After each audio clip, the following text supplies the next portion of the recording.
అర్ధరాత్రి దాటిన తర్వాత అందరూ నిద్రపోతున్న వేళ ఆత్మకూరులో అగ్నికీలలు ఆకాశాన్ని అంటాయి. రహమత్ నగర్ సమీపంలో ఉన్న ఓ పాత సామాన్ల దుకాణంలో రాత్రి 2 గంటలు దాటిన తర్వాత మంటలు ఎగిసిపడ్డాయి.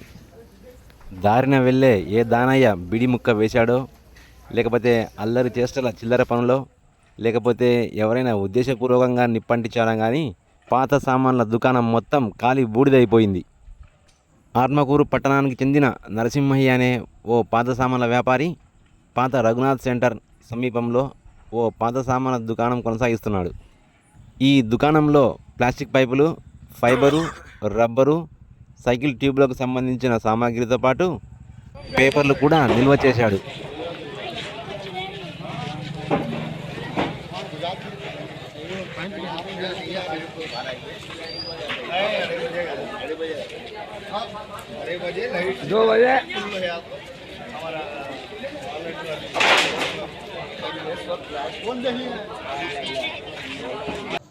సమయం గడిచే కొద్దీ మంటల వ్యాప్తి తగ్గకపోగా మరింత పెరిగి దట్టమైన పొగ చుట్టుపక్కల ప్రాంతాల్లో అలుముకుంది.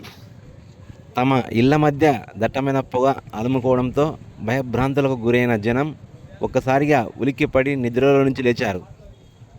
మంటలు నిమిషానికి ఎక్కువ అవుతుండడంతో పరిస్థితి ప్రమాదకరంగా మారింది.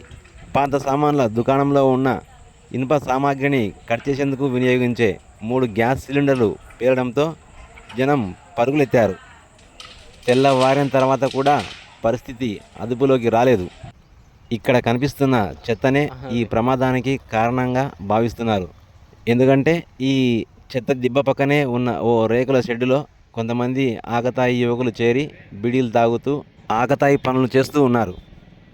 పాత సామాన్ల దుకాణం బయట పడి ఉన్న ప్లాస్టిక్ కవర్లు, ప్లాస్టిక్ సంచులు, ఫ్రిడ్జ్లలో వినియోగించే స్పాంజే ఈ ప్రమాదం ఎక్కువ కావడానికి కారణమని భావిస్తున్నారు.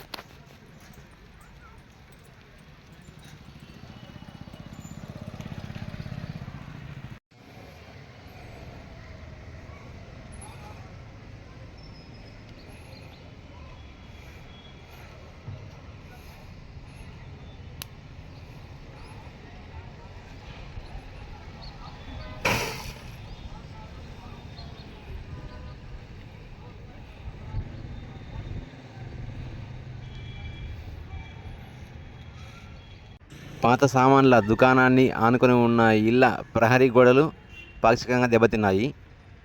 ఈ దుకాణంను ఆనుకొని ఉన్న ఇళ్ల ప్రహరీ గోడలు పాక్షికంగా దెబ్బతినగా కిటికీలు, తలుపులు నలుపు రంగులోకి మారిపోయి పగిలిపోయే విధంగా మారిపోయాయి.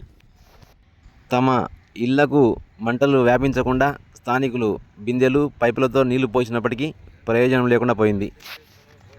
ఈ మంటలు వేడి వల్ల తమ ఇల్లు పాక్షికంగా దెబ్బతిన్నాయని, మా ఇల్లు కూలిపోతే ఇందుకు కారణం పాత సామాన్ల దుకాణం యజమానే అంటూ కొంతమంది పోలీస్ స్టేషన్లో ఫిర్యాదు చేశారు.